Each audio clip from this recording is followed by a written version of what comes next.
Será que as emendas parlamentares, hoje, dado o seu volume, se tornaram um problema? Precisam de gestão e de mais transparência, como aponta o Supremo Tribunal Federal? É preciso, de alguma maneira, aprimorar a forma de se fiscalizar e fazer uma prestação de contas melhor? A gente vai conversar sobre esse assunto com o cientista político Eduardo Green, cientista político que é da Fundação Getúlio Vargas, doutor em administração pública e mestre em ciência política. Professor Eduardo, muito obrigado por estar conosco nessa noite. Boa noite para o senhor. Boa noite, Guilherme. Boa noite, Adriano. Um prazer estar com vocês. Professor, então a nossa primeira pergunta dado o volume de operações que a gente tem tido, desde a instituição e do ganho de volume de proporção que o orçamento secreto ganhou, a partir do modelo de emendas de relator e outras emendas dos parlamentares, chegou a níveis, utilizando essa operação como balizador, em que precisamos mudar a maneira de apresentar a destinação desse recurso, como tem pedido o ministro do Supremo Tribunal Federal, Flávio Dino? Essa é uma questão que já caiu de madura há muito tempo.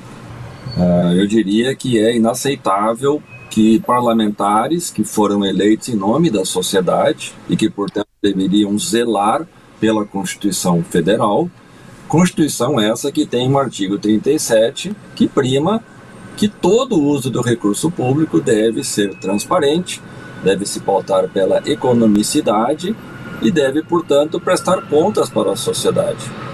Acontece que os parlamentares, recentemente, desde o ano de 2015, vêm cada vez mais atuando como um sindicato, interessados apenas naquilo que é o seu ganho imediato, que são as emendas, ou aquilo que significa algum tipo de retorno, e nem me refiro à matéria que vocês mencionavam, de corrupção, mas que significa retorno para suas bases eleitorais. Estou me restringindo aqui àquilo que já seria escandaloso, dada a ausência de transparência do uso do recurso público. Então essa é uma matéria que causa espanto para a sociedade brasileira, que o dinheiro que nós todos pagamos dos nossos impostos seja utilizado sem nenhum tipo de conhecimento pelos órgãos de controle, Controladoria Geral da União, Tribunal de Contas da União, o Ministério Público, sobre como esse dinheiro, em muitos casos, ele é gasto, para onde esse dinheiro vai, com que finalidade ele é utilizado, quem indicou o recurso, quem se beneficia do recurso. E só para concluir essa primeira parte da resposta, é claro, eu não quero com isso demonizar ou criminalizar o uso de emendas parlamentares. Eu entendo que senadores, senadoras, deputados e deputados que têm mandato popular têm, portanto, uma função importante a cumprir no sentido da alocação do recurso público. Podem indicar valores de emenda. O problema todo no Brasil é a proporção que isso tomou, que não tem comparação com outros países da OCDE. No Brasil, hoje, 25% de todo o valor que o governo federal tem de verbas discricionárias vai para emendas. Isso não há comparação, isso é uma jabuticaba brasileira.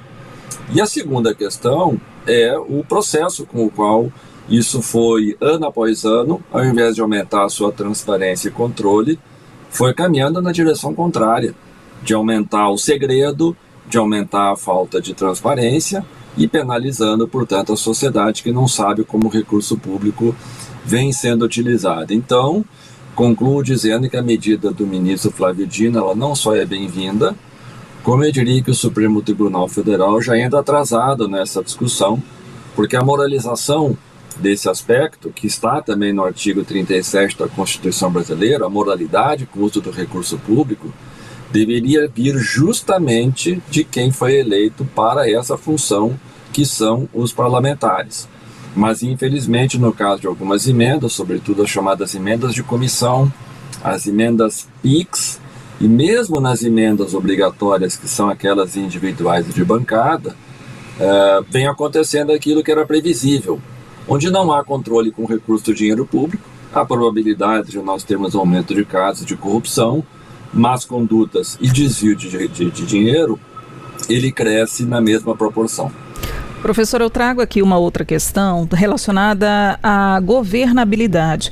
Porque a gente percebe que, a partir do momento em que o ministro Flávio Dino suspende o pagamento das emendas e as condiciona, né, a esses critérios de transparência, deputados reagiram de forma a impedir que projetos importantes do governo sejam votados. O presidente Lula passa a ter muita dificuldade para governar, sendo instrumento até de barganha por parte dos parlamentares. Enquanto esse controle não é feito de uma forma geral, né, de forma a rastrear todas elas, como é que se faz, então? Fica difícil governar quando se suspende, mas a gente sabe que há irregularidades. É uma situação complicada, né? É uma situação extremamente complicada. Eu repito, a relação hoje entre o Poder Executivo e o Poder Legislativo, você utilizou a expressão governabilidade, que é muito comum na ciência política, quando nós analisamos a relação entre o Poder Executivo e o Poder Legislativo, no caso brasileiro, que tem um sistema de governo chamado presidencialista. E o sistema presidencial pressupõe que quem conduz a agenda dos temas de relevância para o país é o presidente. Só que hoje nós temos uma situação na qual o presidente tem alguma dificuldade de colocar a sua agenda em votação e o parlamento diz que vota, apoia, condicionado a algumas questões, sobretudo o atendimento das emendas. Então, eu diria que hoje nós temos uma relação entre o Poder Executivo e o Poder Legislativo que ela é transacional, ou seja, proporcional ao valor que nós vamos ter de emendas, nós talvez venhamos apoiar o que o governo quer, mas sem garantia de que isso vai ser o resultado final. Por quê? E aí é importante para quem nos escuta entender como é que mudou isto. Da onde vem essa dificuldade que, de uns anos para cá, o presidente passou a ter na relação com o Congresso? Lá atrás, em 2015, até 2015, o presidente, o Poder Executivo, não tinha obrigação nenhuma de executar as emendas. Ele negociava o apoio dos parlamentares aos projetos do seu interesse mediante a distribuição de emendas. E se parlamentares não votassem, não recebiam a emenda. Então nós tivemos em 2015 a aprovação de uma emenda constitucional, tornando obrigatório as emendas chamadas individuais. Em 2019, nós tivemos outra emenda constitucional, tornando obrigatório o pagamento das chamadas emendas de bancada. E não satisfeitos com isto, os parlamentares inventaram o tal do orçamento secreto, que você e o Guilherme faziam referência, que por sua vez foram o pai e a mãe das chamadas emendas PIX e das emendas de comissão, que substituem, desde o final de 2022, as antigas chamadas emendas de relator RP9, tornadas inconstitucionais pelo Supremo Tribunal Federal. Então, na medida em que os parlamentares já têm garantido valores de emendas que não dependem mais da barganha com o Poder Executivo, isso torna extremamente difícil para um presidente num sistema de governo presidencial que deveria conduzir a agenda do país e fica, em vários momentos, subordinado ao interesse corporativo dos parlamentares. E nesse sentido é que a gente observa, só para tomar um exemplo do momento, a dificuldade do governo em ter, já chegando no mês de março do ano de 2025, o orçamento de 2025 aprovado. Por quê? Porque os parlamentares têm dito, vamos condicionar a aprovação do orçamento mediante a certeza que tudo aquilo que nós temos de valores de emenda estarão dentro do orçamento, senão não vai ter conversa. Ou seja, é uma relação transacional, é uma relação econômica, não é mais uma relação pautada, digamos, em interesses republicanos, projetos de interesse do país. É isso que eu me referia antes, que o Congresso vem crescentemente atuando como um sindicato, entendendo-se como se fosse portador da defesa de uma certa categoria profissional, né? Que é o que um sindicato faz, nesse caso, deputados e parlamentares autocentrados nos seus próprios interesses. Então, infelizmente, num contexto como esse, a vida do presidente fica mais difícil e conclui dizendo que ela pode ficar ainda mais difícil se a popularidade do presidente seguir caindo como tem acontecido. Professor, estamos falando de um orçamento para este ano de 2025 da ordem de 52 bilhões de reais para o Congresso Nacional. apenas nas suas emendas. A minha pergunta é do ponto de vista de políticas públicas.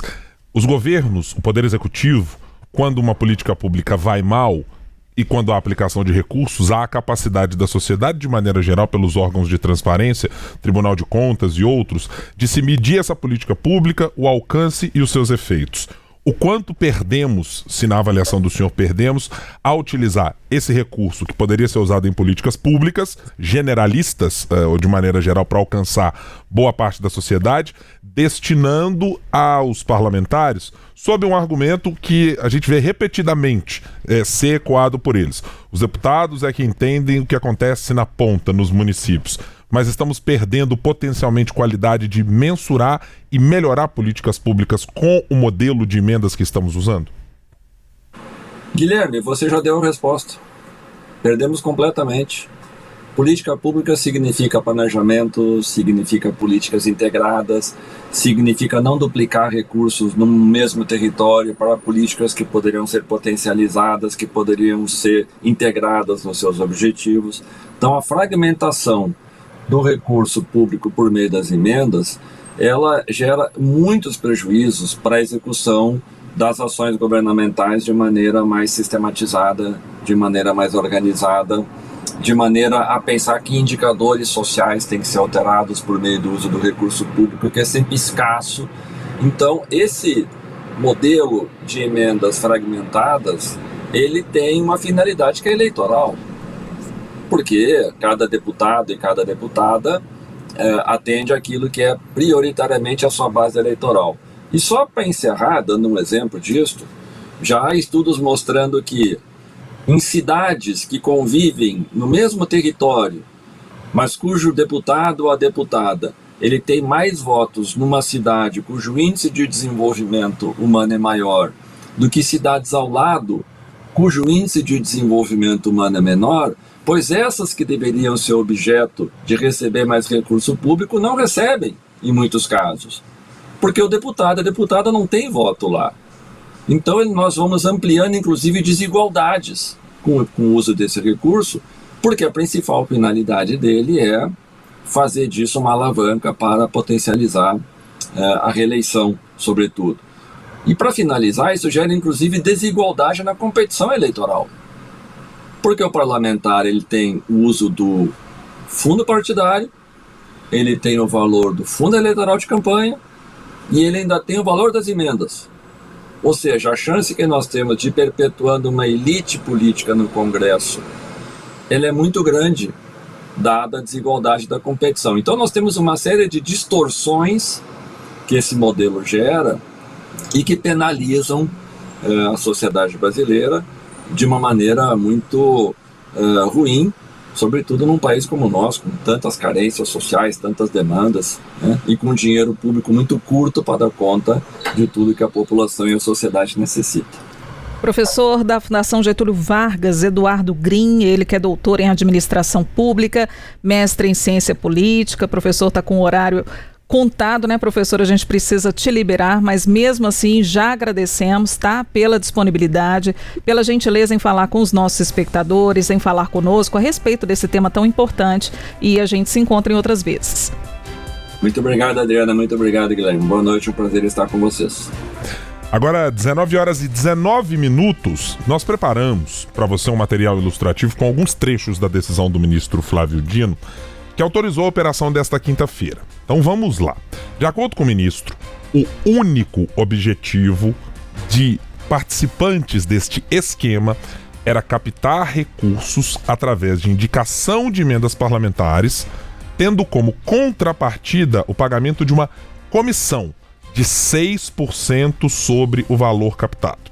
Então vamos trazer a primeira fala que está colocada, e você pode ver na nossa tela, na petição apresentada pela Polícia Federal e respondida e apresentada hoje pelo ministro Flávio Dino, indicando o que acontece neste caso. E ele diz lá o seguinte: ao longo de mais de 100 páginas, com transcrição de conversas de WhatsApp e a juntada de um contrato escrito de prestação de serviços, no qual o único objetivo era captar recursos através da indicação de emendas parlamentares, havendo como contrapartida o pagamento de uma comissão, entre aspas, de 6% sobre o valor captado, aponta à autoridade policial, ele está mencionando a Polícia Federal, a existência de uma organização criminosa que direcionava emendas parlamentares e se apropriava de parte destes recursos. Neste outro trecho, dá para a gente ter uma ideia de como o esquema funcionava. Nessa parte em destaque, os suspeitos discutem, numa gravação obtida pela Polícia Federal, a melhor forma de lavar o dinheiro. Então vamos a ele novamente para você acompanhar na tela conosco. Um exemplo, está lá dizendo o ministro Flávio Dino no seu despacho. Cabe referir, exemplificativamente, o trecho incerto em folhas de número 48 da informação da Polícia Federal em anexo na representação. Aí tem lá o diálogo dizendo assim: no dia 4 de março, conforme uma imagem, Leandro, que é um dos participantes do esquema, pede o auxílio a Cliver para ele e para Célcio sobre como seria a melhor forma de proceder com relação à lavagem de valores. Comentam o seguinte: o salário é menor do que o ganho real, o qual inclui a porcentagem das captações, e acrescenta que ficaria igual meio suspeito a viver a vida apenas com dinheiro vivo, que teria interesse em adquirir um terreno, mas que não saberia como declarar esse bem. A resposta, segundo a PF, foi apagada. Porém, na continuidade da conversa, Cliver relata que se o Célcio estiver disposto a perder um pouco de imposto também, arrumo mais uma para ele também. Com base no restante da conversa, sugere-se, diz o despacho, que uma das possibilidades para lavagem de valores seria por meio da emissão de notas fiscais. E o documento mostrado pela Polícia Federal e levado à exposição do ministro Flávio Dino indica exatamente isso. Alguém atuava no sistema para dizer para um hospital, o hospital mencionado pela Adriana Ferreira, o Hospital Ana Nery, dizendo assim: olha, eu consigo para você do hospital captar uma emenda parlamentar do deputado. E ele faz o seguinte: como? Não, para captar essa emenda, eu peço que ele mande os valores aqui para o hospital e 6% ficam comigo. Mas como é que você vai tirar 6% de uma emenda parlamentar passando para um terceiro? Aí entra exatamente isso que disse o ministro. Chama lavagem de dinheiro, comprar terreno. Não sabiam exatamente o que fazer. Mas é isso que está apontando a Polícia Federal como sendo um esquema de lavagem e de, em claríssimo tom, de corrupção. Gente, e olha que essa é apenas uma parte, tá, da decisão, que tem mais de 100 páginas, com muitos diálogos, informações muito detalhadas o que culminou, né, tudo isso culminando nessa operação que sacudiu Brasília, acabou mexendo num verdadeiro vespeiro, né, e um dos alvos da operação da Polícia Federal é Lino Furtado, chefe de gabinete do presidente da Câmara, Hugo Mota.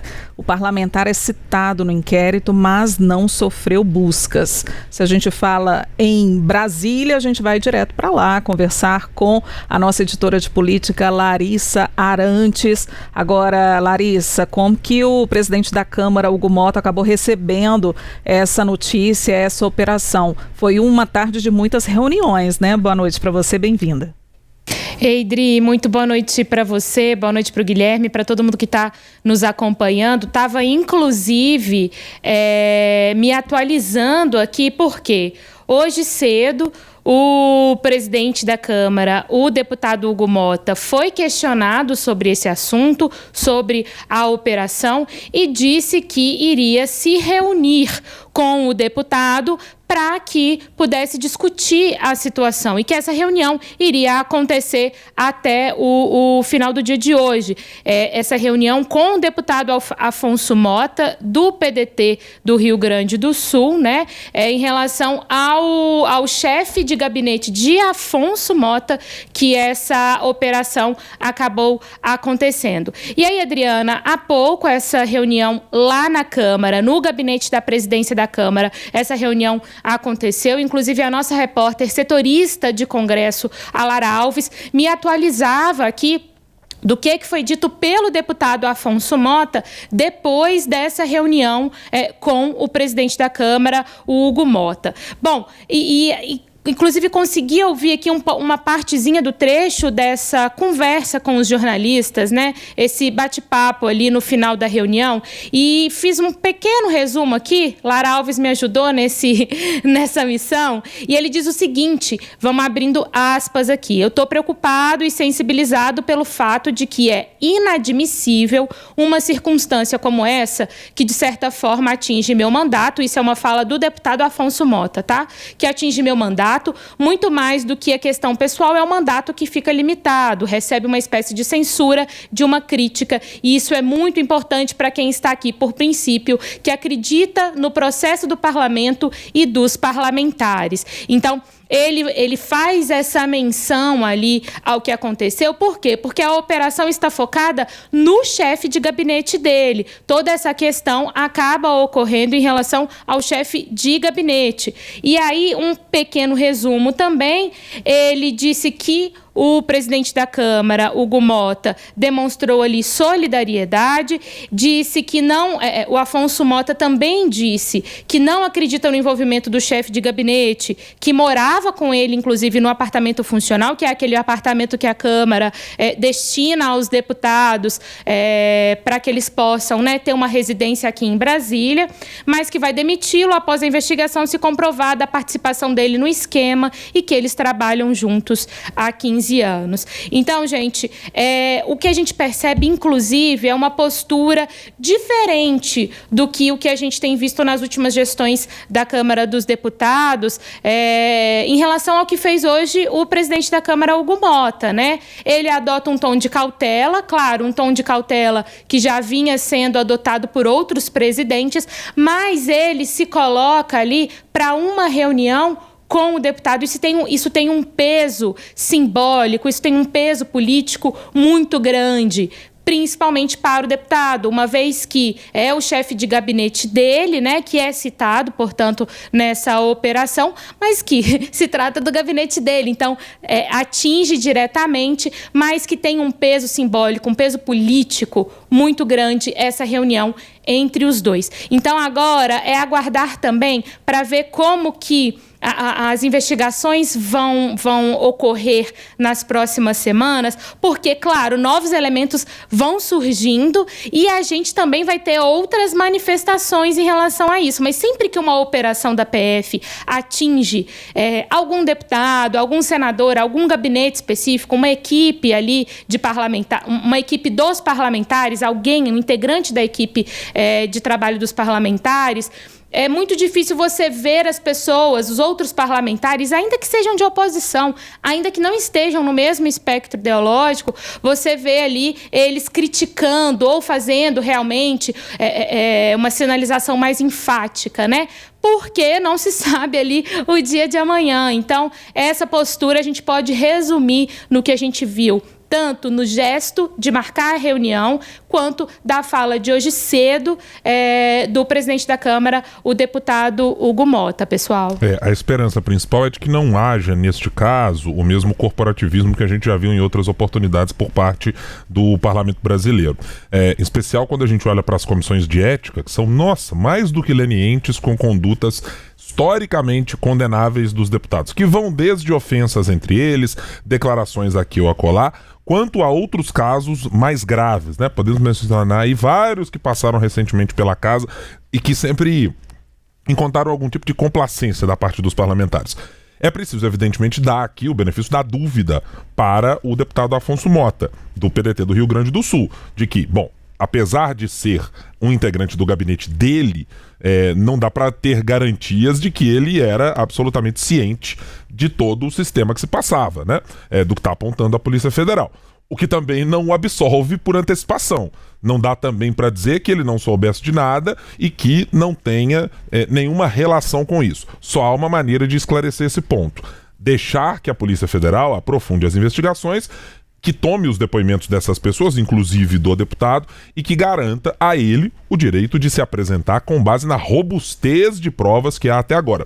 O que nós mencionamos um pouco mais cedo aqui, Adriana e Larissa, e também internautas que nos acompanham, foi com uma situação absolutamente cabal. Nós não mostramos, inclusive, esse trecho aqui da decisão do ministro Flávio Dino, que está no inquérito da Polícia Federal, mas há um indicativo, tanto da saída da emenda parlamentar de quase R$200 mil, 199 mil do deputado para o Hospital Ananeri, quanto notas fiscais emitidas pelo hospital fazendo o percurso inverso para essas pessoas que são mencionadas na decisão da Polícia Federal e alvos da operação hoje, na decisão, aliás, do ministro Flávio Dino. Então, benefício da dúvida, sim, certamente.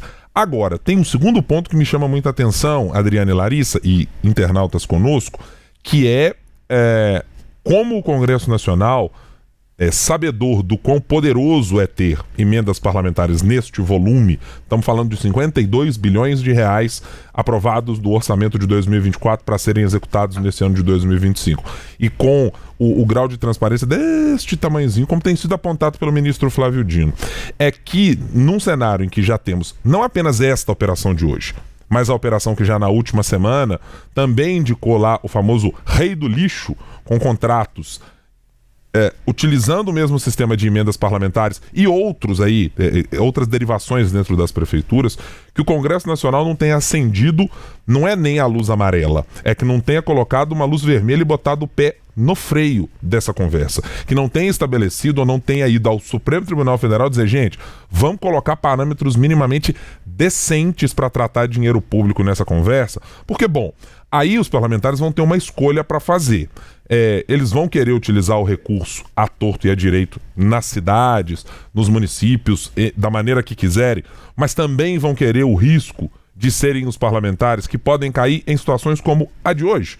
Porque, repito, benefício da dúvida existe, mas uma vez que o parlamentar destinar uma emenda para um lugar X ou Y e que esse volume de dinheiro circulando assim, desta maneira, daqui a pouco se voltar contra ele, tiver fraude aqui ou fraude acolá, não vai poder todo mundo ficar fingindo que não tem nada a ver com isso. Ah, mas eu não sabia. Ah, não posso. Lamento. Os senhores é que estão sendo complacentes com esta maneira de se fazer política. Portanto, vão ser responsáveis se investigações forem aprofundadas e se o cenário ficar pior para os parlamentares. O que eu fico bastante preocupada, Guilherme, Larissa e todo mundo que está acompanhando a gente, é como esse dinheiro poderia ser investido, né, em melhorias para a população, em implantação de leitos de UTI, em contratação de médicos, né, para assistência à população. Então, a população nesse momento, que depende, né, do Hospital Ananeri, por exemplo, deve estar preocupada, pensando, né, esse dinheiro que viria para nós, que viria para o hospital, que viria ou deveria vir para a melhoria no sistema de saúde da região, ele está agora num forro de gesso. A gente viu hoje imagens impressionantes que há até artimanhas e estratégias, além de que a gente já viu, né? Cueca e outras formas de esconder dinheiro, até em forro de gesso. Então, assim, chega-se a algo de se indignar. E eu fico me colocando no lugar da população que depende da assistência e de toda a estrutura do Hospital Ananeri, que agora está sem saber se vai ter os serviços assegurados diante desse caso, né, de esquema de propina.